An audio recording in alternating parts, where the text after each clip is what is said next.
baik di rumah, di perjalanan maupun di gereja. Selamat beribadah pada Jumat Agung.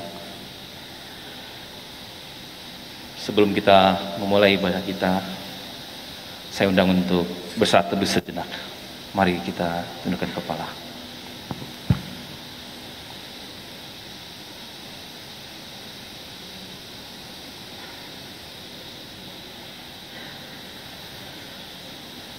Hari ini kita mengenang tangan sang tukang kayu yang dipaku di salib, Raja segala raja yang diberikan mahkota duri, Juru Selamat yang diberi jubah ungu lalu diludahi.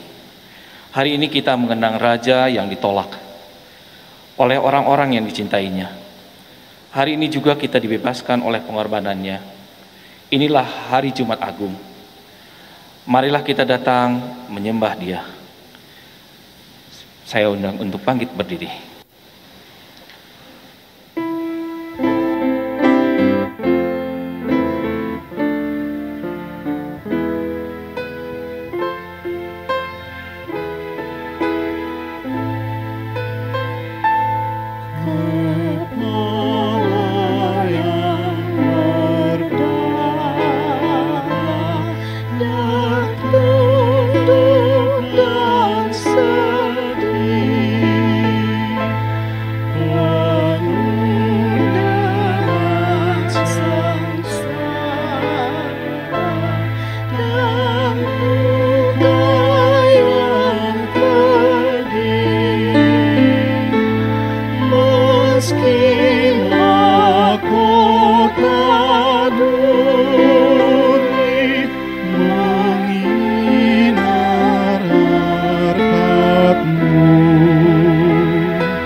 Pertolongan kita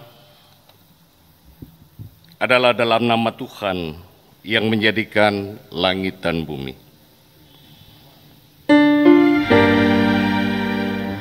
Amin, amin, amin. Tuhan beserta kita. Kini dan selamanya.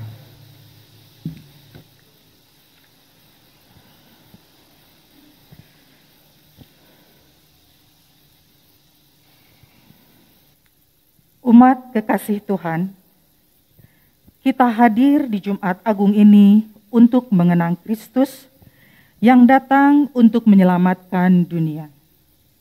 Namun ditolak dan disalibkan karena ego manusia.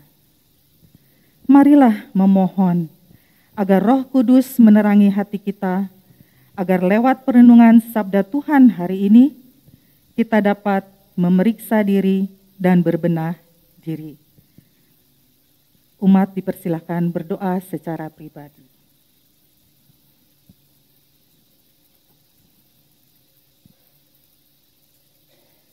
Amin.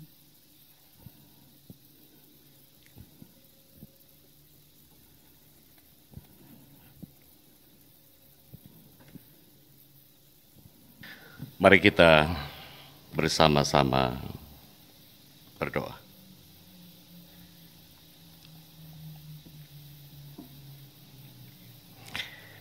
Bapa Surgawi di dalam Tuhan Yesus, kami bersyukur Tuhan pada pagi ini karena kesegaran, karena kesehatan, dan terutama kesempatan untuk kami boleh bersama-sama beribadah untuk memperingati peristiwa Jumat Agung, di mana Engkau disesah,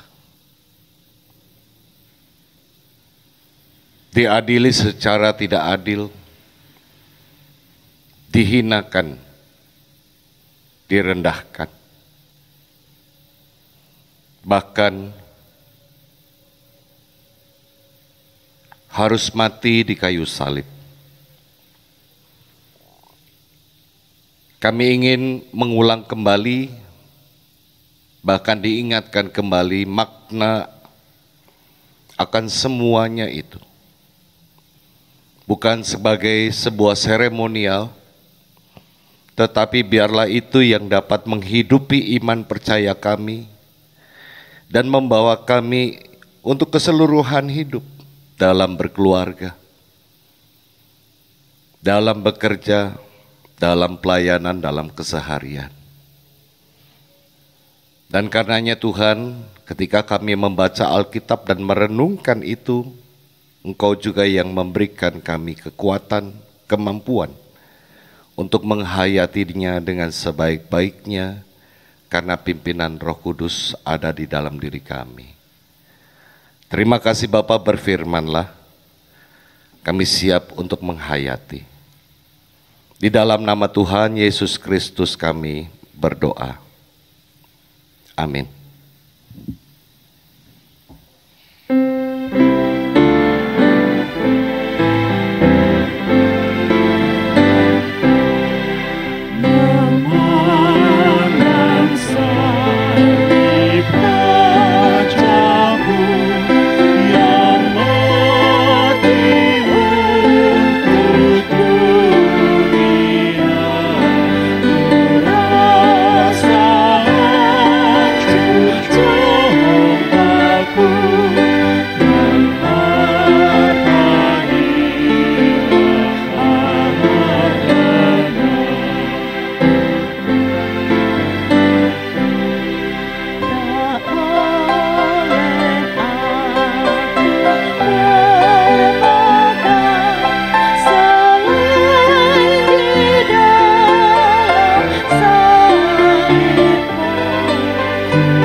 Kita akan membuka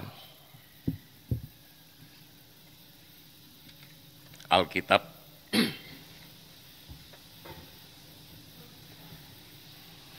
Ada beberapa bagian bacaan di situ yang akan kita perhatikan bersama. Injil Yohanes pasalnya yang ke-8. Bagian pertama ayat 33 sampai dengan 40. Bagian kedua adalah di pasal 19 ayat 1 sampai dengan 8. Dilanjutkan ayat 17 sampai dengan 22 dan 28 sampai dengan 30. Saya akan mulai bagian pertama, Injil Yohanes pasalnya yang ke-18 ayat 33.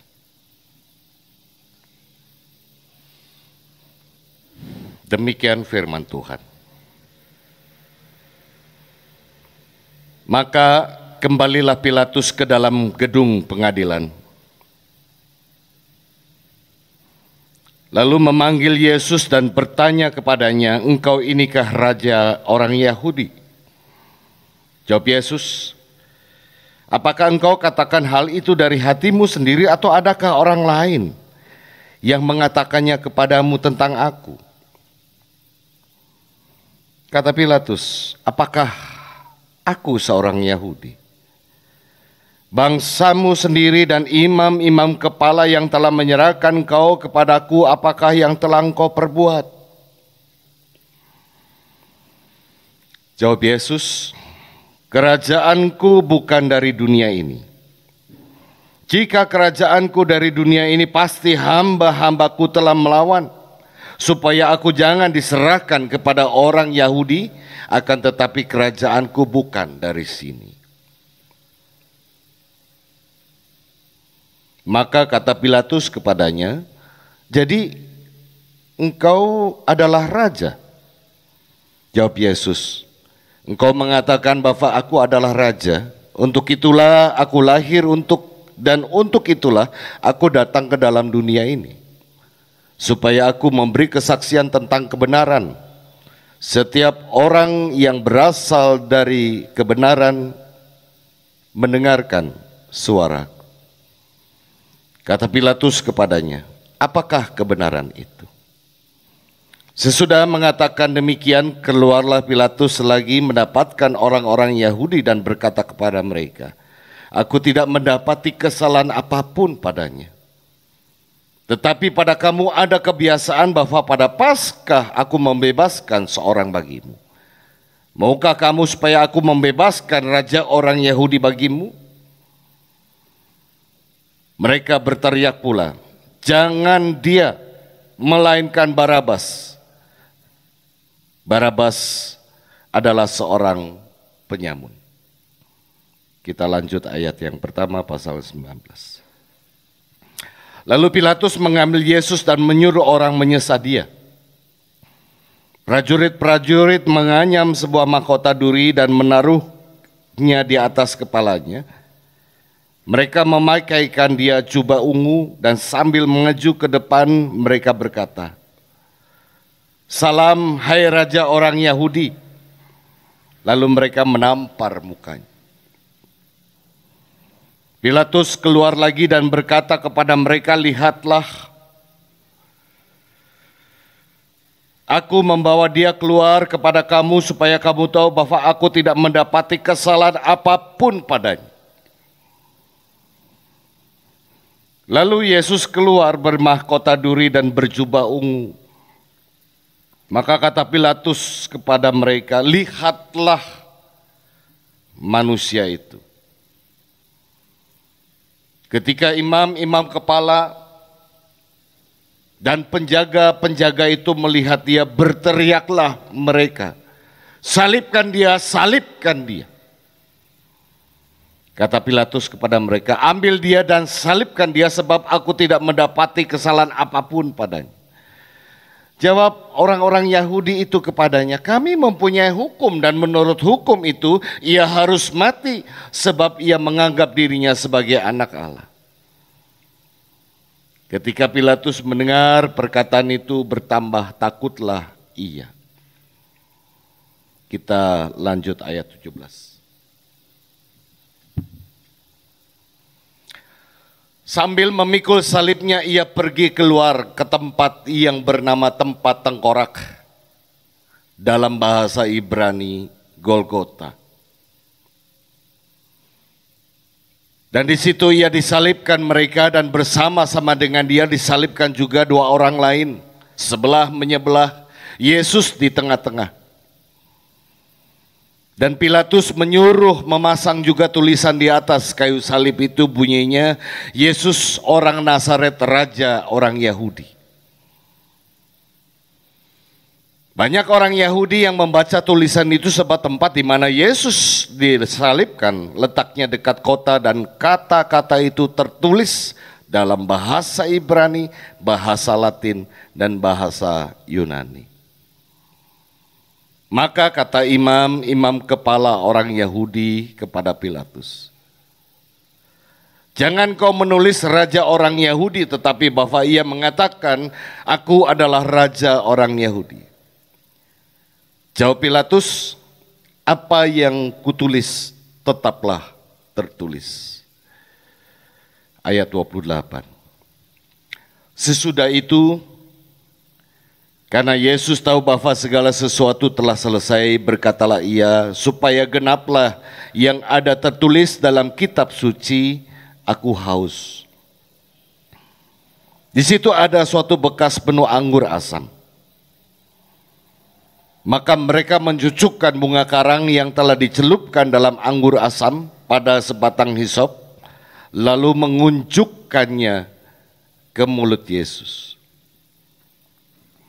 Sesudah Yesus meminum anggur asam itu, berkatalah ia, "Sudah selesai." Lalu ia menundukkan kepalanya dan menyerahkan nyawanya. Demikianlah kisah sengsara Kristus.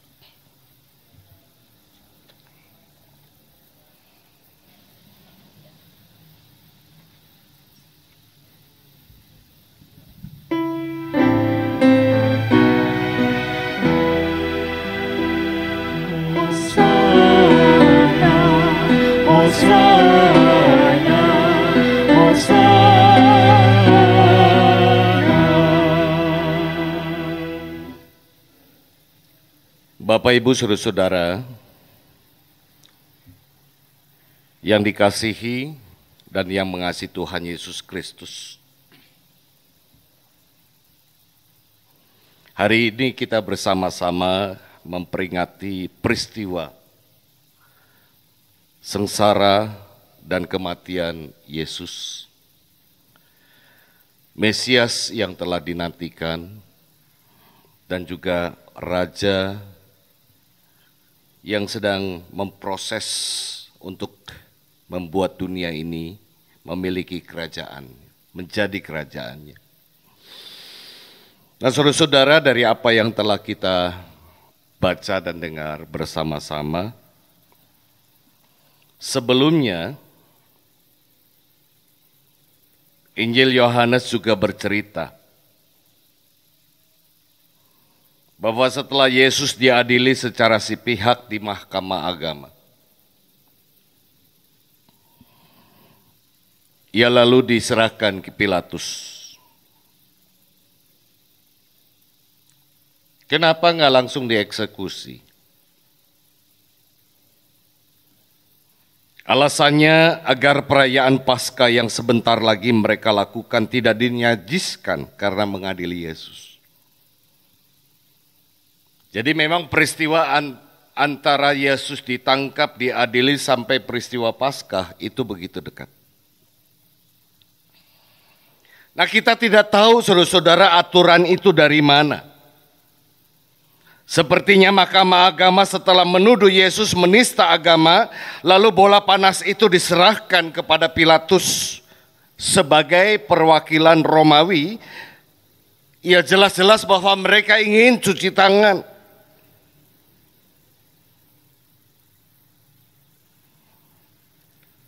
Mereka begitu lantang mengatakan bahwa Yesus telah menista Tetapi setelah itu mereka menyerahkan Yesus kepada Pilatus. Dan memaksa Pilatus yang menjatuhkan vonis hukuman mati. Dan sebetulnya Pilatus mengetahui bahwa dirinya ini diperalat. Karenanya ia sempat berkomentar, ambillah dia dan hakimilah dia menurut hukum Tauratmu. Itu di ayat 31. Tetapi sekali lagi mereka berdalih kami tidak diperbolehkan membunuh seseorang. Jadi dengan kata lain ya Andalah yang harus melakukannya. Di sini saudara-saudara kita dapat melihat begitu jelas alibi mereka yang ingin membunuh Yesus. Yakni dengan tuduhan penistaan agama.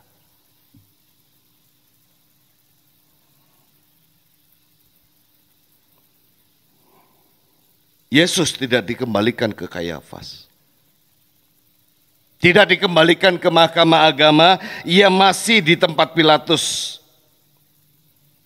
Nah yang menariknya saudara-saudara, entah apa alasan Pilatus kemudian menginterogasi Yesus.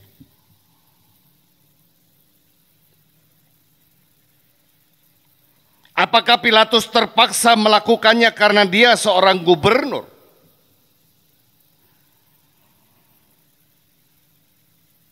Padahal urusan Yesus sebetulnya bukan masalah politis. Ini murni masalah agama. Jadi kenapa dia yang mau mengadili, bukan mahkamah agama? Jadi memang saudara-saudara Pilatus sudah terjerat oleh perangkap ulah mahkamah agama. Lalu supaya kasus itu segera beres, Pilatus segera menjatuhkan vonis hukuman mati atas Yesus seperti keinginan mereka. Yang sudah terprovokasi bahwa Yesus telah menghujat Allah. Jadi perhatikan saudara-saudara, orang yang terprovokasi berarti logikanya sudah nggak main, tetapi cuma emosi saja. Kita perhatikan teriakan-teriakan mereka, saya catat ada 2 teriakan. Yang dimotori oleh para imam-imam. Yang pertama, salibkan dia, salibkan dia. Dan yang kedua, nyahkan dia, salibkan dia. Takbir berjemaah.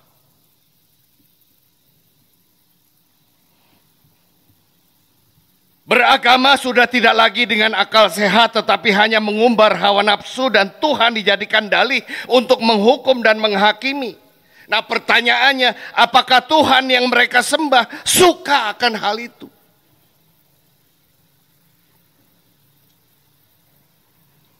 Bayangkan Bapak Ibu Saudara, teriakan itu didorong oleh keyakinan yang tumpul tentang apa itu beragama dan berkeyakinan.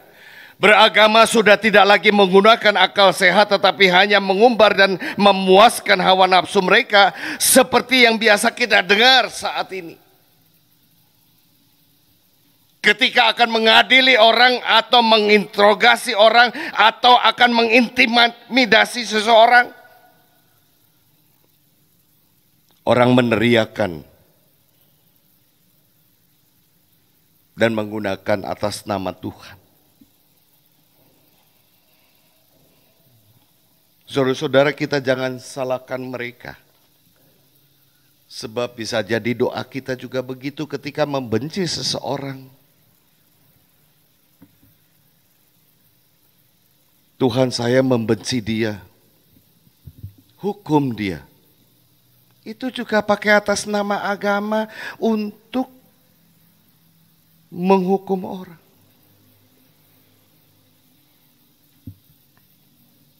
Jadi apakah Tuhan suka namanya dicatut untuk tindakan itu? Apakah agama mengajarkan hal itu? Di manakah kasih yang menjadi esensi ajaran setiap agama? Namun begitulah saudara-saudara drama yang menyeret Yesus untuk disiksa dan kemudian disalibkan. Yesus anak Allah itu, Sang Mesias itu, ditolak oleh manusia. Jadi Injil Yohanes itu mengawali tulisannya dengan mengatakan ia datang kepada milik kepunyaannya, tetapi orang-orang kepunyaannya itu tidak menerimanya. Mereka menolak untuk percaya bahwa Yesus adalah anak Allah. Mereka menolak untuk percaya bahwa Yesus adalah Raja.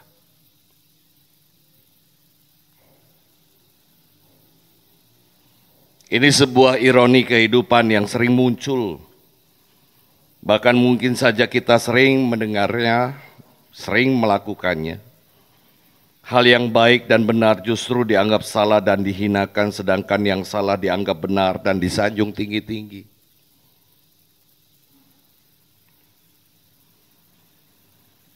Orang karena mungkin tidak lagi mampu untuk menggunakan akal sehat, hanya menggunakan emosi sehingga mudah terjerat. Orang sering salah memandang apa itu kemuliaan dan kehinaan itu karena orang memahami secara salah bagaimana semestinya beragama dan beriman.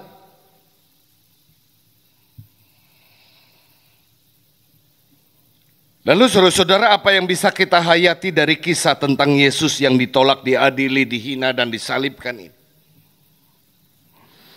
Paling tidak ada dua hal saudara-saudara yang bisa kita camkan bersama, kita hayati bersama. Yang pertama, mari kita perhatikan ucapan Yesus yang terakhir di kayu salib sebelum ia menghembuskan nafas yang terakhir. Ia berkata, sudah selesai.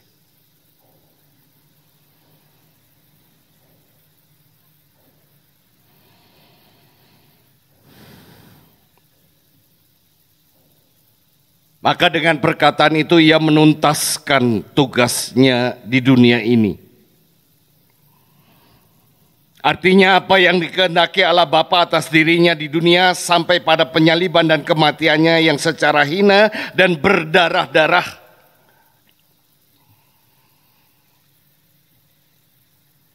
Ia telah tetap tunjukkan dengan setia dan taat sampai akhir.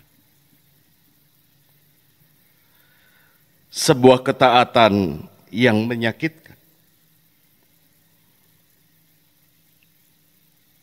Dan kesetiaan itu dibuktikan dengan pengorbanannya sampai berdarah-darah dan dihinakan. Tetapi yang kedua, saudara-saudara, ini yang menjadi perhatian dan perlu untuk kita renungkan bersama. Bagi banyak orang mungkin saja kematian Yesus itu adalah kekonyolan. Tidak ada namanya ketaatan dan kesetiaan seperti itu.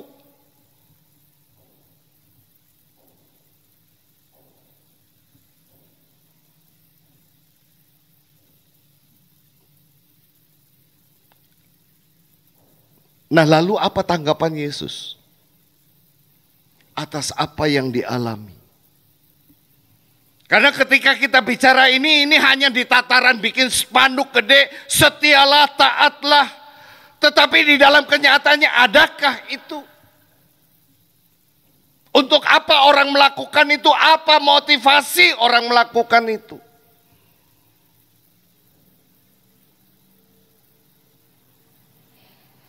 Ini tanggapan Yesus, saudara-saudara, Yohanes 18 ayat 37.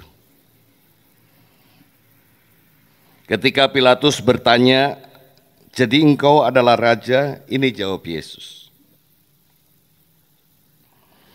Engkau mengatakan bahwa aku adalah raja, untuk itulah aku lahir dan untuk itulah aku datang ke dalam dunia ini supaya aku memberi kesaksian tentang kebenaran.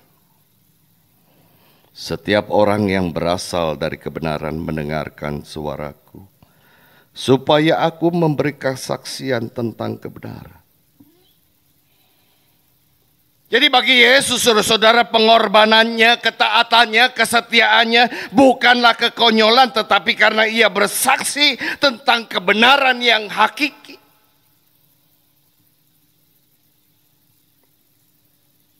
Dan memang kebenaran itu harus diperjuangkan.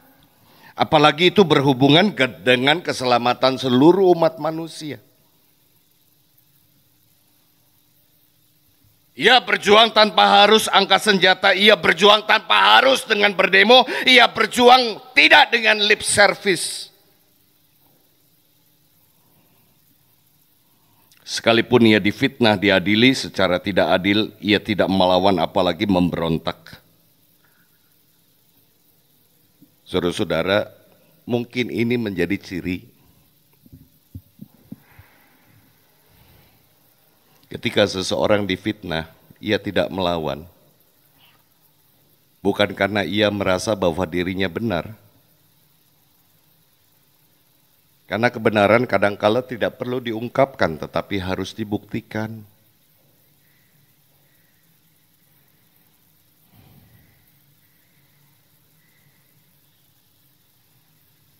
Banyak orang belum dituduh, ia udah merasa, ia kemudian mengakui ini.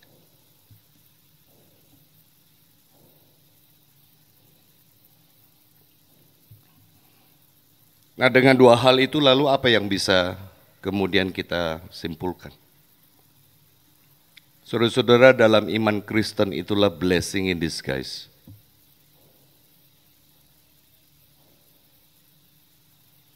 Anugerah yang tak terduga. Melalui Dia yang ditolak dan direndahkan, kita semua diselamatkan. Dengan cara itu kita semua mendapatkan anugerah seperti yang dikehendaki Allah Bapa, agar kita semua belajar untuk meyakini bahwa di balik kisah sedih hidup kita selalu ada hal indah yang ingin Tuhan nyatakan. Jadi memang betul saudara-saudara, betapa luar biasanya kata sabar dan tetap tabah itu.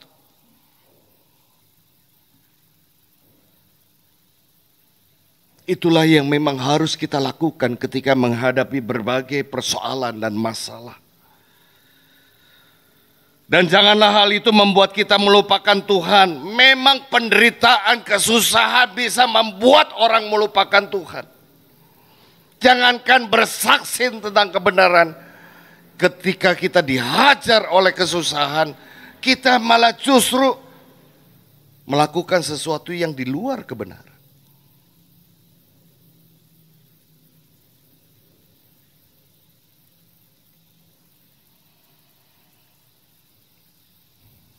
Sebaliknya bersandarlah kepada Tuhan, sebab Ia ingin memproses iman kita melalui segala lika-liku peristiwa hidup yang kita alami dan hadapi.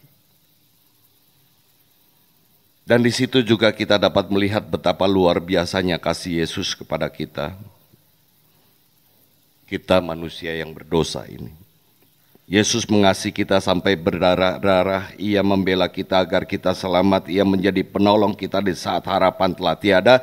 Karenanya jangan kita sekali-kali mau menukar iman kita. Ia yang berjuang sedemikian rupa, apakah kita tega dan rela untuk menukarkan iman kita demi jabatan, demi popularitas, demi kesenangan dan kepentingan duniawi? Apakah kita tega untuk menukar Tuhan dengan kepentingan kita yang sesaat? Nah, sebaliknya kita diajak untuk beriman dengan benar. Beriman kepada Yesus berarti berproses untuk menjadi hidup baru. Terus berproses. Tujuannya bukan agar kita bisa menjadi seperti Yesus. Yesus hanya satu dan kita tetap menjadi pengikutnya. Yang diharapkan adalah kita tetap menjadi murid. Murid berarti kita mau belajar. Murid berarti kita mau mengikuti.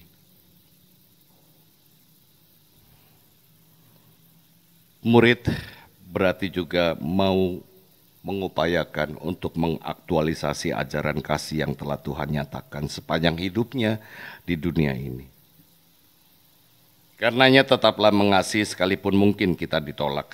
Tetaplah mengasihi sekalipun kita tidak dihargai. Tetaplah mengasihi sekalipun karena itu kita menjadi susah.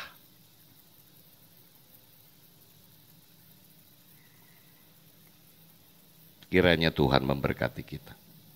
Amin.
Marilah kita bersama dengan umat Allah di masa lalu, masa kini, dan masa depan mengikrarkan pengakuan iman rasuli.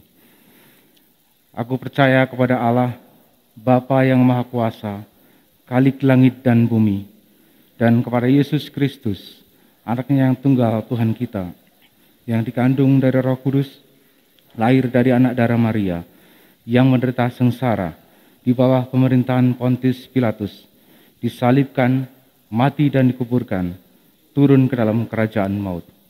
Pada hari yang ketiga, bangkit pula dari antara orang mati, naik ke surga, duduk di sebelah kanan Allah, Bapa yang Maha Kuasa.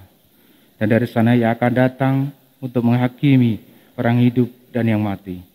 Aku percaya kepada Roh Kudus, gereja yang kudus dan am, persekutuan orang kudus, pengampunan dosa, kebangkitan orang mati, dan hidup yang kekal. Amin.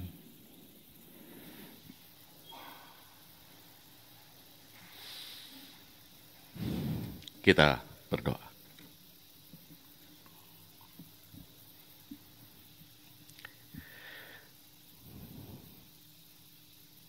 Ya Yesus, Tuhan dan Raja kami,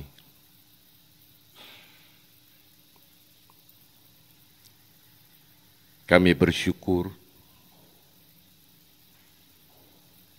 sungguh bersyukur untuk cinta kasih Tuhan yang begitu luar biasa kepada kami.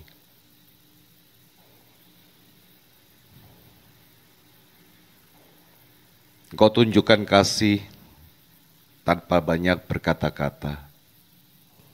Dan kau perjuangkan itu sampai akhir.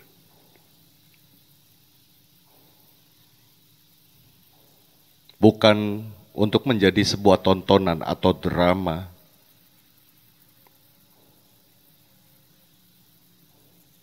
Tetapi itulah esensi ajaran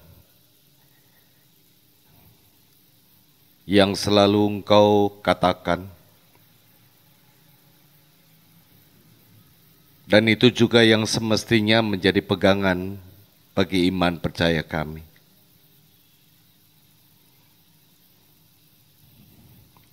Karena kasih-Mu, shalom itu bukanlah kemustahilan. Damai sejahtera itu benar-benar ada. Ketika kami mengasihi dengan setulus hati, maka sungguh itu memunculkan sukacita, memunculkan keharuan, dan melalui kasih yang demikian akan banyak hal yang bisa diubahkan. Dari sakit hati menjadi berubah. Orang-orang yang belajar untuk tetap mengasihi. Dari mereka yang membenci, berubah menjadi orang yang menyayangi. Dari kemarahan, menjadi orang yang bisa tersenyum. Dan tahu apa itu hidup berdamai. Ya Bapa, tolong kami orang-orang yang berdosa ini.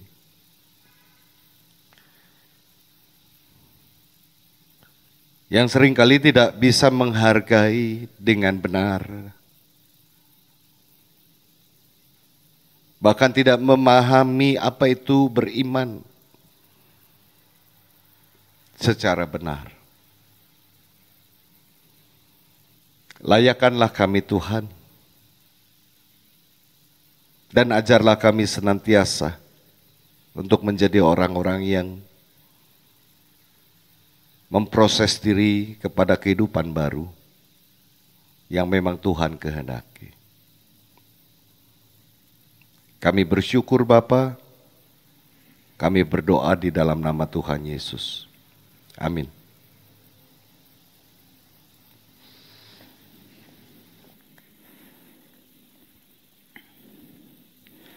Jemaat yang kekasih, saatnya kita mempersembahkan persembahan buat Tuhan. Nanti Untuk jemaat dipersilahkan memasukkan ke dalam amplop, kemudian diberikan di kotak di depan pada saat selesai ibadah.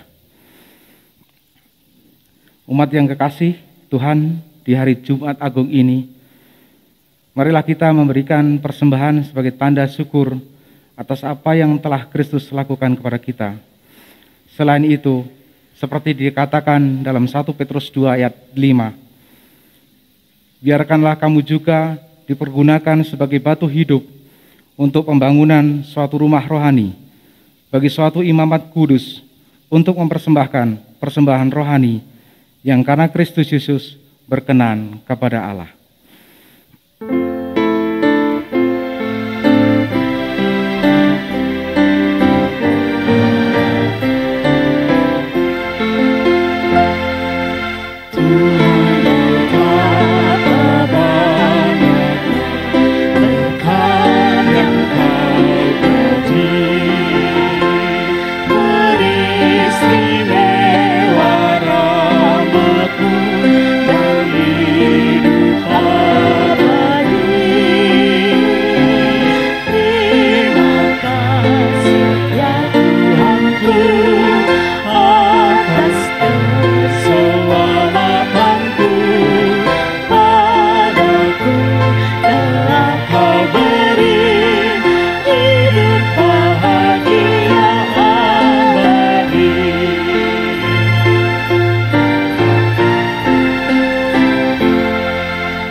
Silakan berdiri.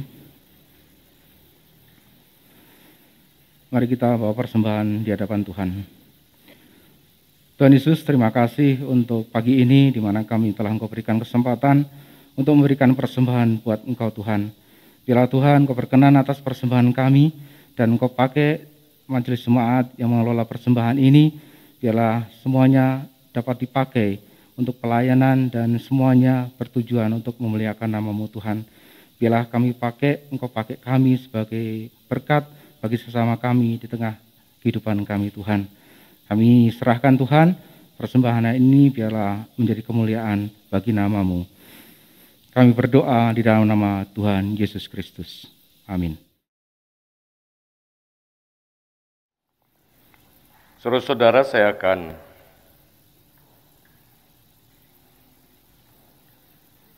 membacakan Mazmur 103 ayat 1 sampai dengan 5 demikian. Pujilah Tuhan, hai jiwaku. Pujilah namanya yang kudus, hai segenap batinku. Pujilah Tuhan, hai jiwaku, dan janganlah lupakan segala kebaikannya.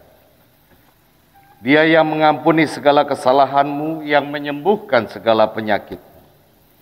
Dia yang menebus hidupmu dari lubang kubur, yang memahkotai engkau dengan kasih setia dan rahmat. Dia yang memuaskan hasratmu dengan kebaikan, sehingga pada masa mudamu menjadi baru seperti pada burung Raja Wali. Tak dapat kupahami caramu.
Saya undang jemaat untuk berdiri.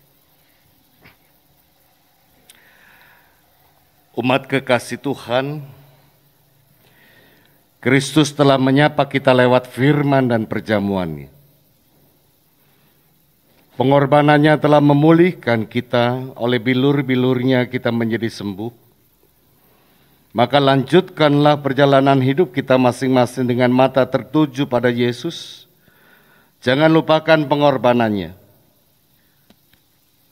Jangan lupa Getsemani, jadikanlah dia raja satu-satunya di dalam kehidupan kita.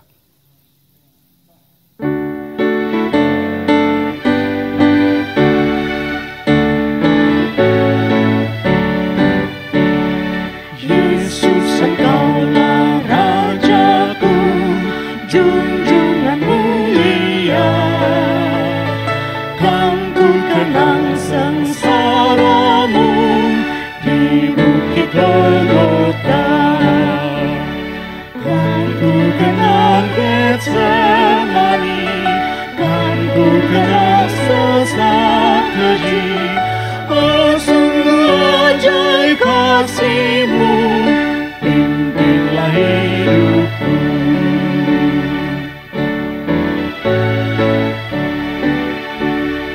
Biar ku ikut salib-Mu, ikut perintah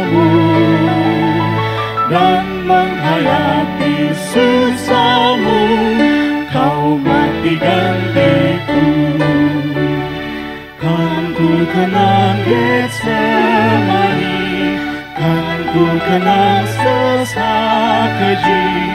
Oh sungguh ajaib kasih-Mu, pimpinlah hidupku. Arahkanlah hatimu kepada Tuhan. Jadilah saksi Kristus. Syukur kepada Allah, Terpujilah Tuhan. kini dan selamanya. Saudara-saudara, mari kita menerima berkat-Nya.